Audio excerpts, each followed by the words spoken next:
عطیاً محبتاً دی جائے وہ مقام امتنان و احسان میں ہوتی ہے،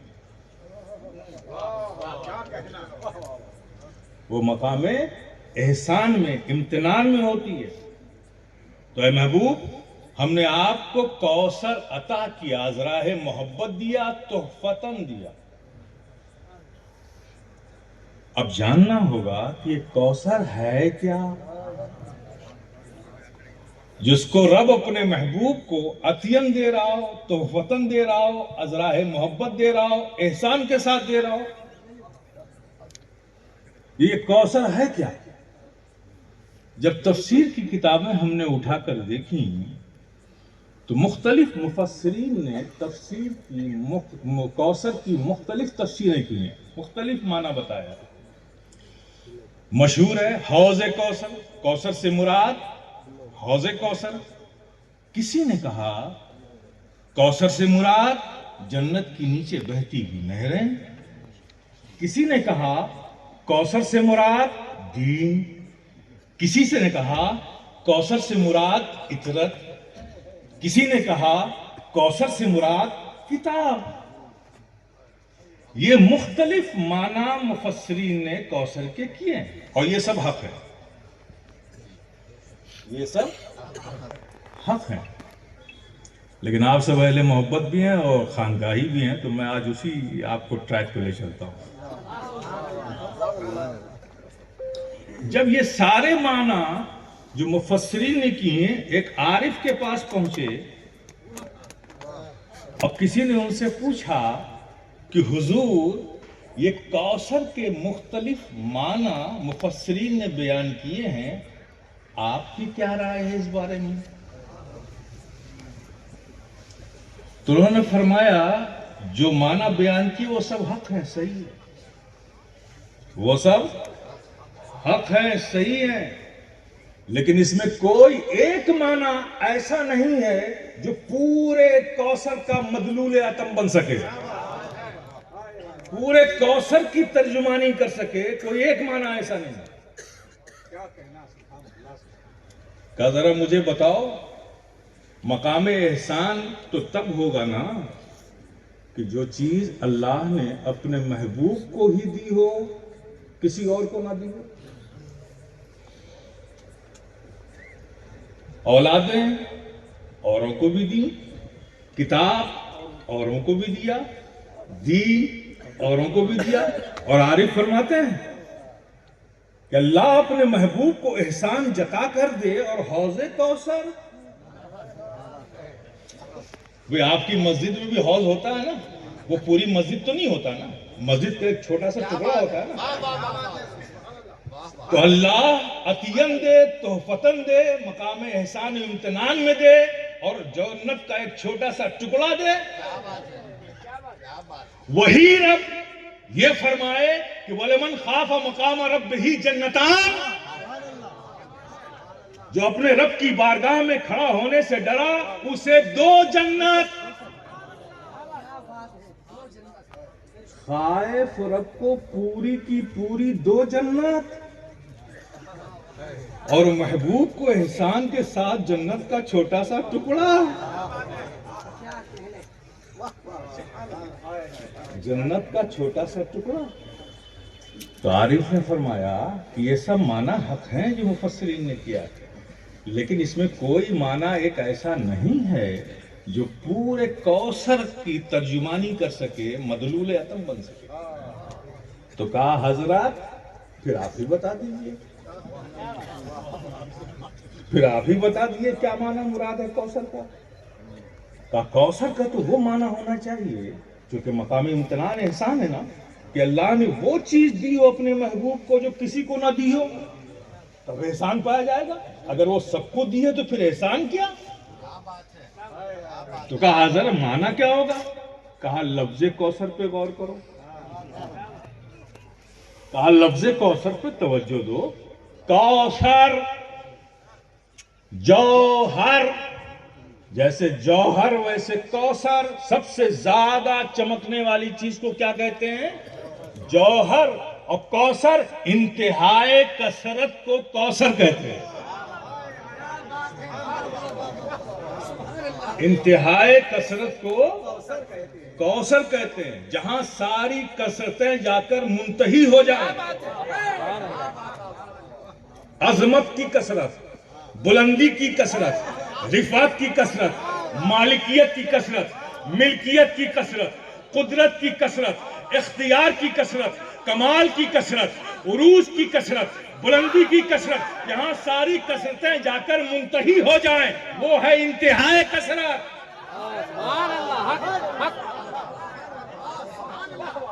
وہ ہے انتہائی کثرت۔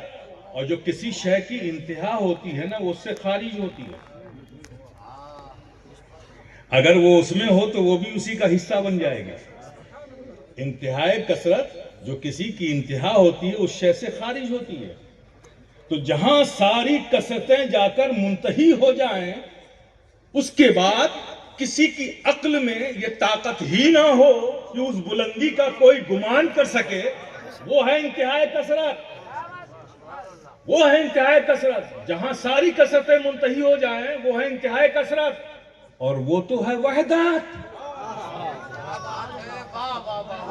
جہاں ساری کثرتیں منتہی ہو جائیں وہ تو ہے وحدت، اور وحدت کی حقیقی مصداق ذات، رب کی ذات۔ اب انا اعطینا کل کوثر کا مطلب کیا ہوا کہ اے محبوب میں تیرا ہو گیا۔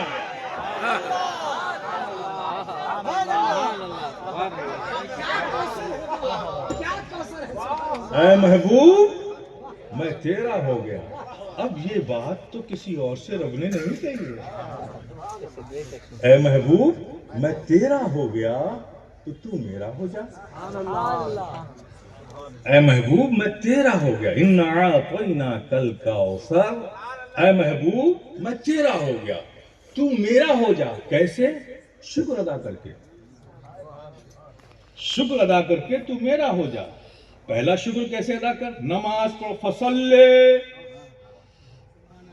نماز سے شکر ادا کر اور میرا ہو جا، فصلی۔ اور محبوب نعمت بڑی ہے، انعام بڑا ہے، تحفہ عظیم ہے، تو شکر کا انداز بھی بڑا ہونا چاہیے۔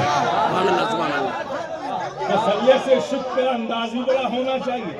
اس سے بڑی کوئی نعمت نہیں، اس سے بڑا کوئی تحفہ نہیں کہ میں بے نیاز مالک ہو کر تجھ سے یہ کہوں کہ میں تیرا ہو گیا، تو اس سے بڑا انعام نہیں، اس سے بڑی تحفہ نہیں، اس سے بڑی کوئی عظمت نہیں۔ تو محبوب پھر شکر کو ادا کرنے کا انداز بھی بڑا ہونا چاہیے۔ فصلی، نماز سے شکر ادا کر۔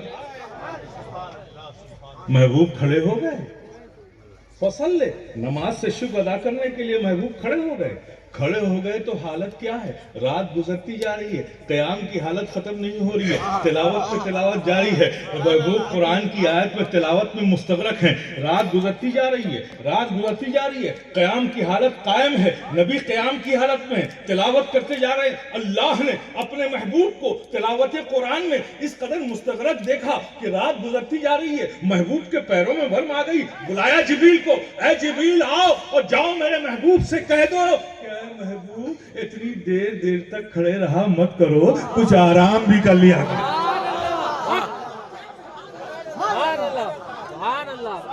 کچھ آرام بھی کر لیا کرو محبوب، کچھ آرام بھی کر لیا کرو، اتنی دیر تک مت کھڑے رہا کرو۔ تو میرے پیارے انعام بڑا تھا، تو اس نماز کے ذریعے شکر کو انداز کرنے کا انداز بھی بڑا تھا۔ صبح قیامت تک ایسا کوئی انداز پیش نہیں کر سکتا، کسی کے لیے وہی نہیں آئے گی کہ آرام کر لیا کرو۔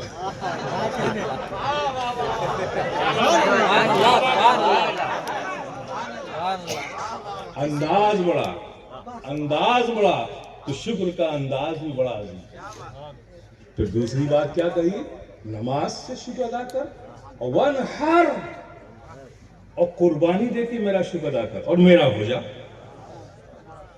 تو نماز کا انداز تو دیکھ ہی لیا، اب آئیے قربانی سے اللہ کے محبوب نے شکر ادا کیا۔ وہ انداز کیا انداز تھا؟ کس کی قربانی دی؟ کس کی قربانی دی؟ اس کی دی، اس کی دی جس کے حلقوم مبارک کو نبی چوما کرتے ہیں، اس کی دی جس کے ہونٹوں منہ میں لے کر کھجور کی گٹھلیوں کی طرح چوسا کرتے تھے، اس کی دی جس کو اپنے شانے مبارک پہ بٹھا کر مدینے کی گلیوں میں گھوما کرتے تھے، اس کی دی کہ سجدے میں جائیں تو حسین اگر سوار ہو جائیں تو نبی سجدے کو طویل کر دیں، اس کی قربانی۔ اب ایک سوال بنتا ہے، بننا نہیں چاہیے لیکن اگر بن جائے تو ایسے بننے والوں کو میں بناتا ہوں کہ قربانی سے شکر ادا کرنا تھا نبی کو، اب حسین کی قربانی سے نبی کا کیسے شکر ادا ہوا؟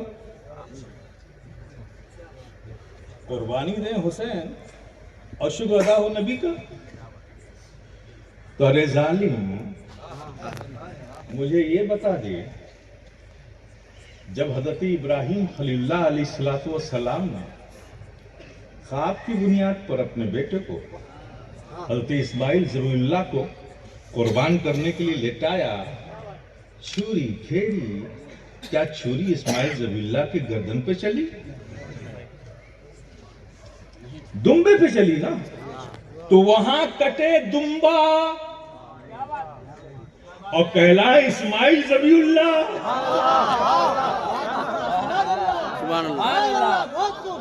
جب ایک دمبا نبی کا بدل ہو سکتا ہے تو نواسا نبی کا کیوں نہیں ہو سکتا؟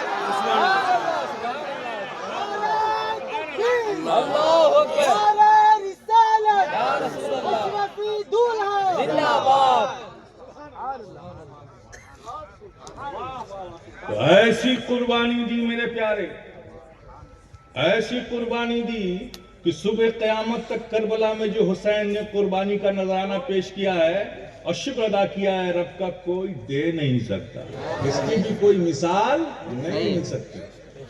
تو نماز سے شکر ادا کر کے، قربانی سے شکر ادا کر کے، اب کیا ہوا؟ ہو گئے محبوب رب کے، میں تیرا ہو گیا تو میرا ہو جا، تو ہو گئے محبوب رب کے۔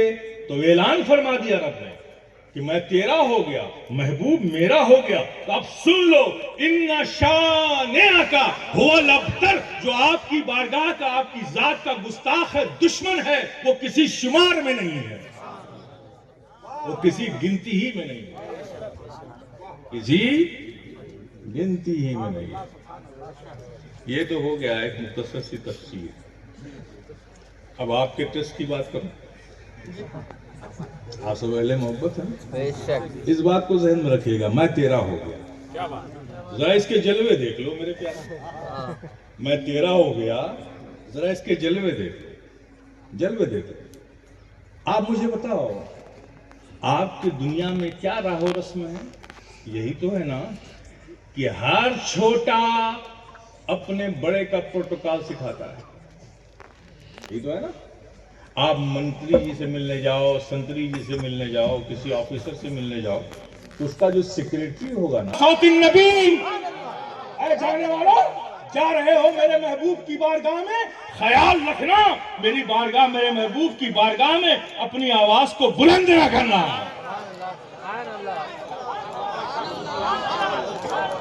کیا کہنا؟ سبحان اللہ، سبحان اللہ۔ کیوں؟ اس لیے کہ جانے والوں، یاد رکھنا یہ بارگاہ مصطفیٰ صرف بارگاہ مصطفیٰ نہیں، یہ بارگاہ مصطفیٰ بارگاہ خدا ہے۔ کیوں؟ اس لیے کہہ تو چکا کہ میں تیرا ہوں، سبحان اللہ، سبحان اللہ، تیرا ہوں، میں تیرا ہو گیا، میں تیرا ہو گیا۔ اور آگے دیکھو میرے پیارے، ذرا میں تیرا ہو گیا اس کے جلوے دیکھو۔ واقعہ یاد ہے نا، آپ لوگوں کو سنتے رہتے ہیں علماء سے، ہجرت کی وہ رات جب کفار قریش نے ایک منصوبہ بنا لیا، پروگرام بنا لیا، طے ہو گیا کہ آج نبی جس گھر میں ہوں گے اس گھر کا محاصرہ کرنا ہے، اور رات جب گہری ہو جائے گی تو اپنے ہدف کو ٹارگٹ کرنا ہے اور نبی کو نقصان پہنچانا ہے، معاذ اللہ سے معاذ۔ انعام کی لالچ دی گئی، کچھ سرخیل لوگوں کو تیار کر لیا گیا۔ وقت آ گیا، شام ہوئی، رات ہوئی، نبی جس گھر میں تھے اس دن، اس رات میں دو ہی فرد تھے اس گھر میں، ایک نبی تھے، ایک علی تھے۔ جب دشمنوں نے یہ ارادہ کر کے محاصرہ کر لیا کہ تھوڑا رات اور گہری ہو جائے، نیند گہری ہو جائے لوگوں کی، تو ہم گھر میں گھسیں اور اپنے پروگرام کے مطابق اپنا کام کریں، اللہ نے جبریل امی کو بھیج دیا، جبریل جاؤ، یہ دشمنوں کا ارادہ ٹھیک نہیں ہے، میرے محبوب کو جا کے باخبر کرو اور کہو کہ آپ کو ابھی اسی وقت ہجرت کرنی ہے۔ سنا ہے آپ لوگ؟ نبی بیدار ہوا، علی کو جگایا، علی اٹھو، یا رسول اللہ کیا بات ہے، ابھی تہجد کا وقت نہیں ہوا؟ کہاں علی ابھی وقت نہیں ہوا، لیکن مجھے ابھی فوری طور پر یہاں سے ہجرت کرنی ہے، لیکن علی تم میرے ساتھ نہیں آ رہے، تمہیں رکنا پڑے گا، اس لیے کہ میرے پاس کچھ امانتیں ہیں، وہ امانتیں میں تمہارے حوالے کرتا ہوں، جب صبح ہو جائے تو ان امانتوں کو، جن کی امانتیں ہیں ان کو دے دینا، پھر تم بھی آ جانا۔ اور سنو علی، تم میرے بستر پر لیٹ جاؤ، بستر پر لیٹ جاؤ، ٹھیک؟ علی بستر پر لیٹ گئے۔ کسی نے پوچھا تھا علی سے، اے علی، اس رات میں، ہجرت کی رات میں آپ جب نبی کے بستر پر لیٹے تھے تو کیا آپ کو نیند آئی تھی؟ نیند آ گئی تھی؟ علی نے کہا ہاں نیند آ گئی تھی، بہت گہری نیند آئی تھی۔ کہا رے کیا آپ کو خبر نہیں تھی وہ بستر اس دن کتنا خطرے کا تھا بستر؟ ارے دشمن نبی سمجھ کے آپ پر بھی حملہ کر سکتا تھا، آپ کی جان کو بھی خطرہ تھا۔ کہاں میں اس خطرے سے واقف تھا، پر اس خطرے کے بعد بھی، پرخطر ماحول کے بعد بھی آپ کو نیند آ گئی؟ تو علی نے فرمایا خدا کی قسم، جس کے قبضے قدرت میں علی کی جان ہے، اس رات علی جتنی گہری نیند سویا، علی پوری زندگی میں علی کو اتنی گہری نیند نہیں آئی۔ یا علی یا علی۔ کہا یہ پرخطر